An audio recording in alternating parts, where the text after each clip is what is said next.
जी अस्सलाम वालेकुम। उम्मीद है कि आप सब लोग खैरियत से होंगे। अभी तो शहबाज शरीफ साहब की नून लीग की और पीपल्स पार्टी की हुकूमत बनी नहीं कि उससे पहले ही एक बहुत बड़ा चैलेंज सामने आ गया है। ये ऐसा चैलेंज है जो हालिया तारीख में किसी भी और जमहूरी हुकूमत के सामने नहीं था। इसकी क्या तफसीलात हैं वो मैं आपको बताऊंगा। उसके अलावा इमरान रियाज खान साहब के हवाले से कुछ खबरें हैं, खैबर पख्तूनख्वा से कुछ खबरें हैं, कुछ मजीद खबरें हैं। कोशिश होगी कि वो भी आज के इस व्लॉग के अंदर आपके साथ शेयर की जाए। पहली चीज जो मैंने आपसे शेयर करनी है वो है जनाब इमरान रियाज खान साहब के हवाले से। ये सामने आप उनकी तस्वीर देख सकते हैं। एंटी करप्शन के अंदर उनका मुकदमा चल रहा है, लेकिन अब उनको किसी दहशतगर्दी के मुकदमे में भी अदालत में पेश किया गया है। जब ये खबर सामने आना शुरू हुई तो मैंने उनकी लीगल टीम को कॉल की। मियां अली इशफाक साहब से भी मेरी बात हुई, अजहर सदीक साहब से भी मेरी बात हुई। ये सामने आप साइड पे वीडियो भी चलते हुए देख सकते हैं। मेरी जिस वक्त मैंने मियां अली इशफाक साहब को कॉल की, वीडियो कॉल की उनको ऐसे ही, तो साथ ही उनके इमरान रियाज खान साहब थे, तो उन्होंने भी हाथ हिलाया। पीछे से उन्होंने कहा कि जनाब अब मुझे दहशतगर्दी के मुकदमे में जो है पेश किया जा रहा है, मैं दहशतगर्द बन गया हूं। जिस वक्त मैंने अजहर सदीक साहब को कॉल की थी उस वक्त भी स्पीकर पे था फोन, और उस वक्त भी इमरान रियाज खान साहब ने यही बात दोहराई। पर एनीवे अब इमरान रियाज खान साहब को गालिबन किसी और मुकदमे में भी एक तरह से पेश कर दिया गया। अब देखते हैं कि उनकी कब रिहाई मुमकिन हो पाएगी। लेकिन जो उनका एंटी करप्शन वाला मुकदमा है उसके हवाले से कहा जा रहा था कि वो इतना ज्यादा मजबूत नहीं है। ये उनकी लीगल टीम का मौकिफ है कि बहुत जल्द उनकी जमानत हो जानी थी, लेकिन अब दूसरे मुकदमात के अंदर उनको उलझाने की कोशिश की जा रही है। पहले तो निगरान हुकूमत के ऊपर सारा इल्जाम आता था, अब निगरान हुकूमत तो वहां पे नहीं है। इस वक्त पंजाब की वजीर आला जो है वो मरियम नवाज साहिबा है और वहां पे नून लीग की हुकूमत है, और नून लीग की हुकूमत के दौरान एक सहाफी के खिलाफ ये कार्रवाइयां की जा रही हैं। वैसे इमरान रियाज खान साहब ने दीगर मीडिया से भी वहां पे बात की, आपने फुटेजेस वगैरह देखी होंगी। बड़े हशाश बशाश वो नजर आ रहे थे। और जिस वक्त मैं मियां अली इशफाक साहब को जिस वक्त मैंने कॉल की, वीडियो कॉल जब हो रही थी, तो साथ इमरान रियाज खान साहब खड़े हुए नजर आ रहे थे और वो मुस्कुरा रहे थे। ये सामने आप तस्वीर भी देख सकते हैं। तो वो किसी किस्म की परेशानी का उन्होंने इजहार नहीं किया, लेकिन आइन और कानून के साथ जिस किस्म का सलूक किया जा रहा है, जिस तरीके से लोगों को एक मुकदमे में वो छुड़ते हैं और दूसरे मुकदमे में पकड़ लिया जाता है, ये काफी परेशान कुन है और इसके ऊपर हम सबको परेशान होने की जरूरत है। दूसरी जानिब सहाफी असद तूर साहब के हवाले से भी ये खबरें हैं कि उन्होंने FIA की कस्टडी के अंदर भूख हड़ताल कर दी है। उनकी वालदा की कल एक वीडियो में देख रहा था, वो सहाफियों से बात कर रही थी, उन्होंने बताया कि वो खाना नहीं खा रहा, मुझे ये बताया जा रहा है। उनकी लीगल टीम भी ये कह रही है।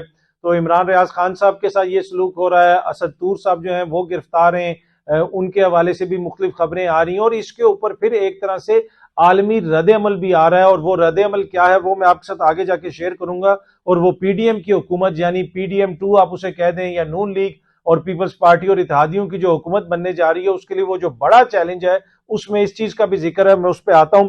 लेकिन ये सामने आप स्क्रीन पे देख रहे हैं, ये भी बड़ी इंपॉर्टेंट खबर है। डिप्टी कमिश्नर इस्लामाबाद तौहीन अदालत के मुर्तकिब, जी हाँ जी, आपको पता है कि जस्टिस बाबर सत्तार साहब की अदालत के अंदर ये मुकदमा चल रहा था इस्लामाबाद की इंतजामिया के खिलाफ, जिसमें कुछ सीनियर पुलिस अफसरान भी थे, डिप्टी कमिश्नर साहब भी थे। ये वो MPO वाला मामला है जब शहरियार आफरीदी साहब को गिरफ्तार किया गया था। अदालत का मौकिफ ये था कि अपने इख्तियारात से तजावुज किया गया है, मिसकंडक्ट किया गया है, और अब जो है तौहीन अदालत के मुकदमे में उनको सजा सुना दी गई है। डिप्टी कमिश्नर को, एक सीनियर अफसर को और एक SHO को जो है सजा सुनाई गई है, और डिप्टी कमिश्नर को तो गालिबन 6 माह की सजा सुनाई गई है।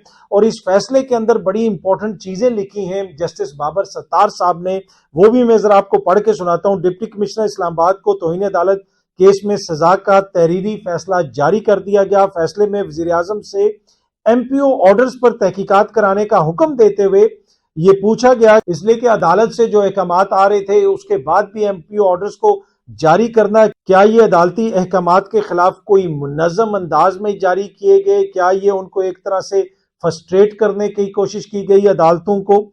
और तहकीकात कराएं कि ये वजीर आजम साहब से वो फैसले में लिखा गया है, तहकीकात कराएं कि क्या MPO ऑर्डर किसी गैर कानूनी अहकामात की बुनियाद पर जारी किए गए। और अदालत ने यह भी कहा है कि इस फैसले की कॉपी जो है वो वजीर आजम साहब को भी भिजवाएं। अच्छा, अब जब ये सुबह फैसला आया, वहां पे कोर्ट में जो रिपोर्टर्स वगैरह मौजूद थे उन्होंने भी इसके ऊपर ट्वीट्स वगैरह की। सीनियर कोर्ट रिपोर्टर हैं साकिब बशीर, उन्होंने 9:27 पे सुबह 1 मार्च 2024 को ट्वीट की कि ब्रेकिंग न्यूज, इख्तियारात से तजावुज, deputy commissioner Islamabad Irfan Nawaz Memon misconduct के मुर्तकिब करार। तो ये ब्रेकिंग न्यूज आई जनाब, अभी ये न्यूज ब्रेक हो रही है।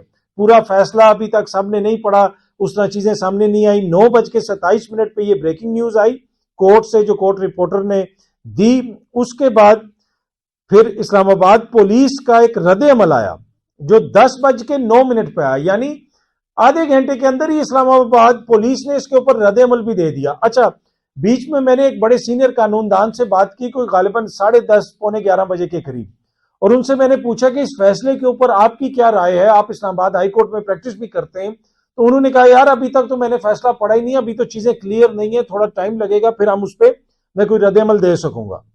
लेकिन इस्लामाबाद पुलिस ने 10:09 पे ही रद्द अमल दे दिया। अपने ऑफिशियल ट्विटर हैंडल से एक ट्वीट की जिसमें दीगर चीजों के साथ साथ उन्होंने ये लिखा कि deputy commissioner Islamabad, SSP operations और एसएचओ अदालत के हतमी फैसले तक अपने ओहदों पर काम करते रहेंगे। ये वो तीनों अफसरान हैं जिनको सजा हुई, एक को 6 महीने की, एक को गालिबन एसएचओ को 2 महीने की, और ये जो सजाएं हैं मोजेज अदालत ने कैद की सजा जो है वो 1 महीने के लिए मुअत्तल की, और उसके दौरान वो फिर अपील वगैरह भी कर सकते हैं। तो अपील तो उनका राइट है, लेकिन इस्लामाबाद पुलिस ने डिप्टी कमिश्नर के बिहाफ पे भी ट्वीट कर दी कि ये सारे लोग अपने ओहदों पे बरकरार रहेंगे। क्या डिप्टी कमिश्नर का ओहदे पे रहना या ना रहना ये इस्लामाबाद पुलिस के अंडर आता है, ये उनके इख्तियारात में है कि वो ये फैसला करेंगे कि ये डीसी यहाँ पे अपने ओहदे पे रहेगा या नहीं रहेगा, या कोई और हुकूमती महकमा इसको लुक आफ्टर करता है, या कोई मिनिस्ट्री इसको लुक आफ्टर करती है, या कोई जो है सेक्रेटरी इसको लुक आफ्टर करता है, या वजीर आजम इसको लुक आफ्टर करता है, या वजीर दाखिला इसको लुक आफ्टर करता है, कौन करता है। लेकिन इस्लामाबाद पुलिस ने तो कह दिया 10:09 पे कि डिप्टी कमिश्नर साहब भी अपने ओहदे पे बरकरार रहेंगे। इसके साथ साथ उन्होंने कुछ दीगर बातें भी लिखी कि इस्लामाबाद पुलिस के अफसरान इंट्रा कोर्ट अपील करेंगे। जरूर करें जी, ये उनका आईनी हक है। इस्लामाबाद पुलिस के अफसरान और डिप्टी कमिश्नर इस्लामाबाद ने अपने जायज इख्तियारात क़याम अमन के लिए इस्तेमाल किए। कानून सबके लिए बराबर है, कानून के मुताबिक कार्रवाई आगे बढ़ाई जाएगी। इस्लामाबाद कैपिटल पुलिस जो है वो अपने फराइज जो है वो तनदेही से अदा करती रहेगी, ये भी उन्होंने इसमें लिखा। अब ये बड़ी इंपॉर्टेंट चीज है कि हाई कोर्ट का एक फैसला आया और उसमें कहा गया कि ये अफसरान मिसकंडक्ट के मुर्तकिब करार पाए। हाँ, उनके पास राइट है, वो इसके खिलाफ अपील कर सकते हैं, लेकिन अचानक ही एक एडमिनिस्ट्रेटिव ब्रांच की जानिब से, पुलिस की जानिब से ये कह देना कि ये अपने ओहदों पे भी बरकरार रहेंगे, क्या इसका आईनी कानूनी कोई जवाज है? हो सकता है कि उनकी लीगल टीम इनको बताए और इसका आईनी और कानूनी भी कोई जवाज हो। क्या इतनी जल्दी उस फैसले को परख लिया इस्लामाबाद पुलिस के ट्विटर हैंडल चलाने वालों ने कि जनाब उन्होंने फौरन ट्वीट भी कर दी और ये कह दिया कि जनाब वो अपने ओहदों पे बरकरार रहेंगे? या उनको अपनी लीगल टीम से भी थोड़ा सा पूछ लेना चाहिए था कि जनाब ये क्या मसला है? पर एनीवे उन्होंने कहा ये अपने ओहदों पे बरकरार रहेंगे। अब देखते हैं हुकूमत इस हवाले से क्या फैसला करती है। जो भी इसकी मजीद तफसीलात होंगी हमारी कोशिश होगी कि आपके साथ शेयर की जाए। अच्छा जी, जिस तरह मैंने शुरू में अर्ज की थी कि अभी तो शहबाज शरीफ साहब की, नून लीग की, पीपल्स पार्टी की, एमक्यूएम की, इनके इत्तेहादियों की हुकूमत बनी नहीं है कि उससे पहले ही इनके सामने एक ऐसा चैलेंज आ गया है कि वो चैलेंज हमने हालिया तारीख में किसी भी जमहूरी हुकूमत के सामने नहीं देखा। और ये चैलेंज आया है बाहर से, ये चैलेंज आया है अमेरिका से। ये सामने डॉन न्यूज इसको रिपोर्ट कर रहा है, जरा मैं आपको पढ़ के सुनाता हूं। US law makers urge Biden not to recognise new Pakistan government. जी हां जी, अमेरिका के जो कानून साज हैं, वहां के जो नुमाइंदे हैं, वहां की जो सेनेट में लोग हैं, वहां के ईवान नुमाइंदगान में जो लोग हैं, बुनियादी तौर पे उनके जो इलेक्टेड लोग हैं, जो इलेक्टेड नुमाइंदे हैं, लॉ मेकर्स हैं, वो क्या कह रहे हैं सदर बाइडन को कि जो अगली पाकिस्तान की हुकूमत आ रही है आप उसको तस्लीम ना करें। क्यों तस्लीम ना करें? क्योंकि संगीन किस्म के इल्जामात हैं धांधली के। जब तक वो इल्जामात क्लियर नहीं होते तो अगली आने वाली हुकूमत को तस्लीम ना किया जाए। ये यूएस लॉ मेकर्स कह रहे हैं, और कोई एक लॉ मेकर या 2 लॉ मेकर नहीं कह रहे। ये 33, जी हां जी, इस पे 33 सिग्नेटरीज हैं। अच्छा, ये जो 33 सिग्नेटरीज हैं ये बड़े इंपॉर्टेंट हैं, और ये इसमें अखबार भी इसको रिपोर्ट कर रहा है, क्योंकि सदर बाइडन को जिस तरह मैंने कहा कि मुश्किलात का सामना है कि अपनी वो अगली टर्म कैसे सिक्योर करेंगे। गाजा वार की वजह से भी बहुत सारे लोग जो हैं उनके खिलाफ हुए में, उन पे तनकीद हो रही है, और अब ये मसला आ गया है। और इसके बारे में लिखा हुआ है कि this development is causing considerable concern for the Biden camp, especially as influential Muslim law makers जो हैं वो भी इसके ऊपर जो है उन्होंने भी राय दी है, और एक तरह से ये जो लेटर लिखा है उसके ऊपर सिग्नेटरी हैं वो सारे। अच्छा, आगे इसके अंदर ये भी लिखा हुआ है ये चीज भी अर्ज की गई है इस लेटर के अंदर, in addition to urging caution in recognition the law makers called for state department officials to gather information. जी हाँ जी, उन्होंने स्टेट डिपार्टमेंट के ऑफिशियल्स को कहा है कि इंफॉर्मेशन गैदर करें about detain political activist and media personal in Pakistan and advocate for their release. जी हाँ जी, वो जो मैंने जिक्र किया शुरू में इमरान रियाज खान साहब का, असद तूर साहब का, तो उसका भी जनाब असर आ रहा है। ये भी कह रहा है, ये जो लॉ मेकर्स हैं यूएस के, उनका लेटर कह रहा है कि अमेरिकी हुकूमत ये एविडेंस इकट्ठा करे, तमाम इंफॉर्मेशन इकट्ठा करे कि जो पॉलिटिकल एक्टिविस्ट को गिरफ्तार किया हुआ है, जो सियासी लोगों को गिरफ्तार किया हुआ है, जो मीडिया के लोगों को पाकिस्तान में गिरफ्तार किया हुआ है, उनकी भी इंफॉर्मेशन इकट्ठी की जाए। और जिस तरह मैंने पहले भी अर्ज की कि उन्होंने कहा है, ये मुतालबा किया है बाइडन से कि आप अगली पाकिस्तान में बनने वाली जो हुकूमत है उसको तस्लीम ना करें। ये एक बहुत बड़ा चैलेंज है कि इतने ज्यादा लोगों ने उसके ऊपर साइन किया, तो इससे आप अंदाजा लगा सकते हैं कि ये जो हुकूमत अभी बनी नहीं, उसके लिए मौशी चैलेंजेस भी हैं, दीगर चैलेंजेस भी हैं, और उसकी जो सबसे बड़ी इस वक्त प्रॉब्लम है वो उसकी लेजिटिमेसी है। पाकिस्तान के अंदर भी लोग फॉर्म 45, फॉर्म 47, असेंबली के अंदर भी जनाब बैरिस्टर गौर खड़े होकर कहते हैं कि जनाब इनको अब अगर आप बोलने नहीं दे रहे, ये जो हुकूमती बेंचेस पे बैठे हैं तो सही नहीं बोलने दे रहे, ये तो फॉर्म 47 वाले हैं, असली तो हम हैं फॉर्म 45 वाले। और जिस तरह यहाँ पे कहा गया था कि फॉर्म 45 में पकोड़े खाए जाएंगे और छोले खाए जाएंगे, तो मैंने आपसे उसी दिन अर्ज कर दी थी कि ये जो फॉर्म 45 है ये रसीदें बनने जा रही हैं, ये फॉर्म 45 बड़ा तंग करेगा। कुछ लोगों को तो फॉर्म 45 मिले ही नहीं। जी हाँ जी, कुछ ऐसे लोग हैं जिन्होंने तहरीक इंसाफ के मुकाबले में इलेक्शन लड़ा और उनको ये कहा गया कि जनाब हम आपको फॉर्म 45 की जरूरत नहीं है, बाद में आके आप इकट्ठा ही अपना फॉर्म 45 ले जाइएगा। ये मुबैना तौर पे वो लोग खुद बता रहे हैं, सहाफियों को बता रहे हैं कि जनाब हमें कहा गया कि जनाब पेशावर के कयूम स्टेडियम से आके फॉर्म 45 आपको मिल जाएगा या इधर से आ जाएगा। इसकी इतनी ज्यादा डिटेल्स हैं और वो इतनी ज्यादा चीजें बता रहे हैं, और इसी वजह से जब बार बार कहा जाता था कि जी फॉर्म 45 लेके आओ, तो वो फॉर्म 45 उनके पास नहीं थे। फिर फॉर्म 47 कुछ लोग जब आया तो उसके बाद काफी दिनों के बाद कुछ लोगों ने लहराए कि जनाब हमारे पास फॉर्म 45 है। तो अभी तक वो जो फॉर्म 45 वाला मसला है वो क्लियर नहीं हुआ, और इसमें वो लोग जो तहरीक इंसाफ के मुखालिफिन हैं, ये मैं उनकी तरफ से बता रहा हूं, वो हमें ये बता रहे हैं, मुख्तलिफ सहाफियों को ये बता रहे हैं कि जनाब हमें फॉर्म 45 नहीं दिए गए, और कहा गया कि जनाब ये फॉर्म 45 लेना कोई आपके हक में नहीं है, बेहतर होगा कि चीजों को आप देखते रहें और हो सकता है कि फॉर्म 47 में आपके लिए बेहतरी हो जाए। ये मुबैना तौर पे इस किस्म के इल्जामात लग रहे हैं। अब देखते हैं कि इसकी कितनी तहकीकात होती हैं या तहकीकात आगे बढ़ती हैं, पर आलमी सतह के ऊपर भी ये एक ऐसी चीज है जिसको नोट किया जा रहा है और इस तरह के मुतालबात सामने आ रहे हैं जो एक बहुत बड़ा चैलेंज है आने वाली हुकूमत के लिए। लेकिन अच्छी खबर यह है कि जी पाकिस्तान में जो जमहूरियत का सफर है वो तेजी से कंप्लीट करने की कोशिश कर रही हैं हमारी जमातें, खुसूसन पीपल्स पार्टी वाले, नून लीग वाले, इसलिए कि जमहूरियत तब तक कंप्लीट नहीं होती कि जब तमाम लोगों को, इंपॉर्टेंट लोगों को अहम आईनी ओहदे ना मिल जाएं। अब देखें ना जी, शरीफ खानदान से वजीर आला भी बन गया, वजीर आजम भी बन गया, और जरदारी खानदान से अभी तक कोई इंपॉर्टेंट आईनी ओहदा नहीं किसी को मिला। इस तरह तो जमहूरियत को कमजोर करने वाली बातें हैं ना।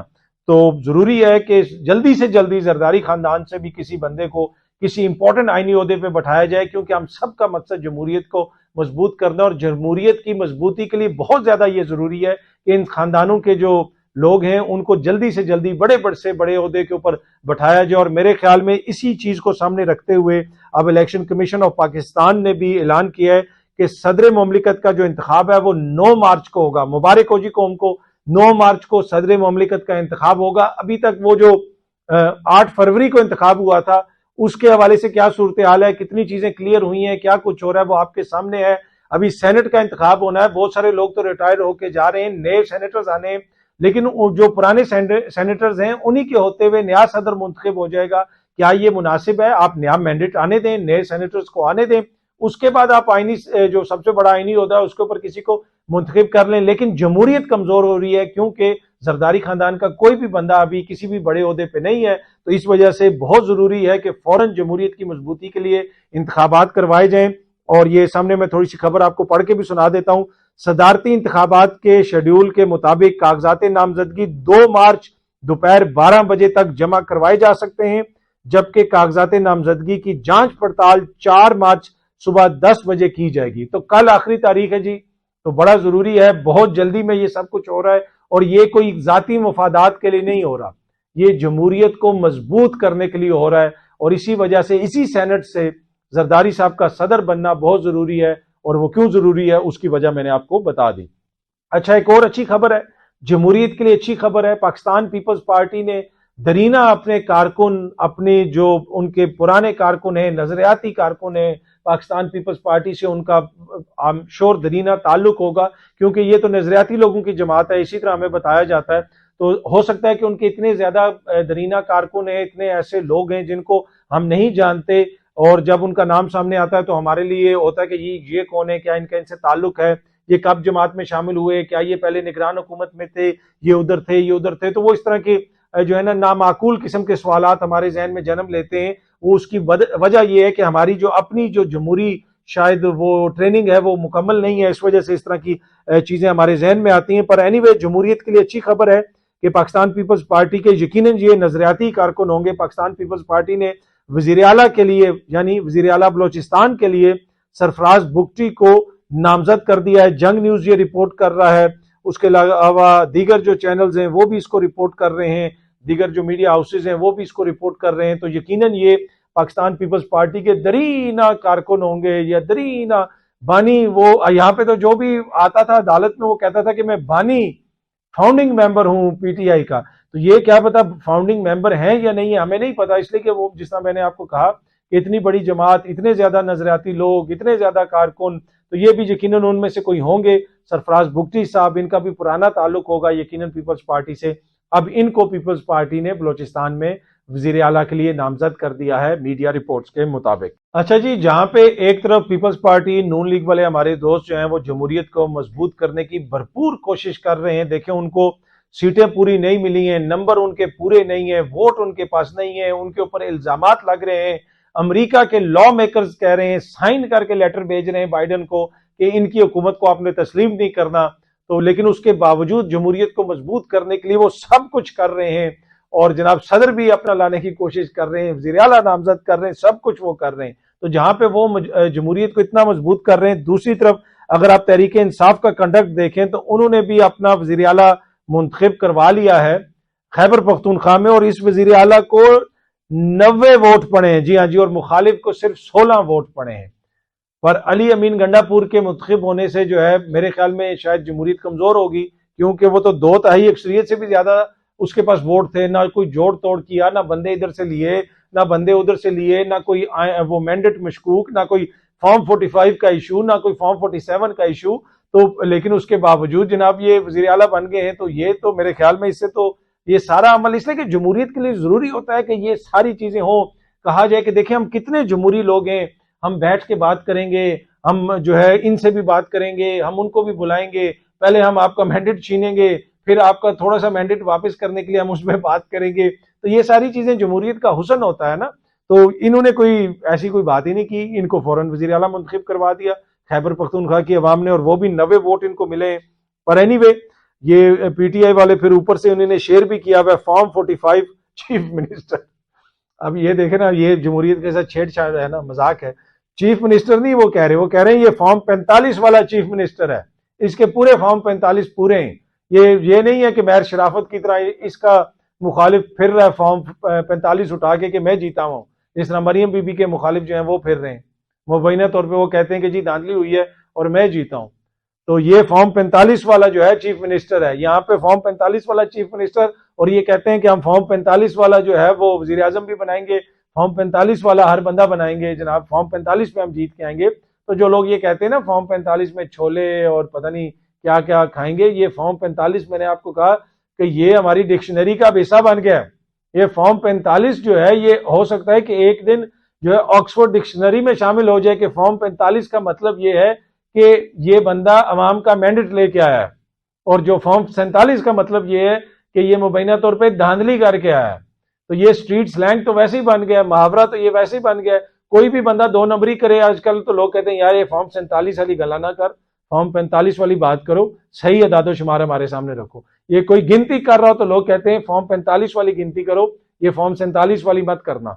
तो ये फॉर्म 45 जो कह रहे थे ना कि ये है तो वो है, इसमें समोसे बिकेंगे और पकोड़े खाएंगे लोग, नहीं नहीं नहीं नहीं जनाब, ये जो फॉर्म 45 है ये अब हमारे कल्चर का हिस्सा बन गया है। अब ये फॉर्म 45 जगह जगह पे जनाब लोग इसके ऊपर बात करते हैं, स्कूलों में, घरों में, हर जगह पे। तो ये फॉर्म 45 अब कहीं नहीं जा रहा। अब तो फॉर्म 45 वाला चीफ मिनिस्टर भी आ गया, चीफ मिनिस्टर मुंतखब हुआ तो पहली बात उन्होंने ये कही है कि ये फॉर्म 45 वाला चीफ मिनिस्टर है। पर एनीवे, अली अमीन गंडापुर साहब ने कुछ बड़ी इंपॉर्टेंट बातें की। उन्होंने कहा कि हमारे लोगों के खिलाफ जो जाली मुकदमात और FIRs हैं उनको 1 हफ्ते के अंदर खत्म किया जाए। 9 मई के बाद जिस किस्म की FIRs दर्ज की गई, जिनके खिलाफ सबूत हैं उनके खिलाफ जरूर आप मुकदमात चलाएं, लेकिन जो जाली मुकदमात हैं वो सारे खत्म किए जाएं। और अली अमीन गंडापुर साहब के हवाले से बहुत सारे हमारे सहाफ़ी दोस्त कहते थे कि जनाब अब वो नहीं आ सकते, उनके बड़े मसाइल हैं, वो काबिल कबूल नहीं है, उनके ऊपर ये है तो वो है। लेकिन आपने देखा कि अवामी मैंडेट जब आया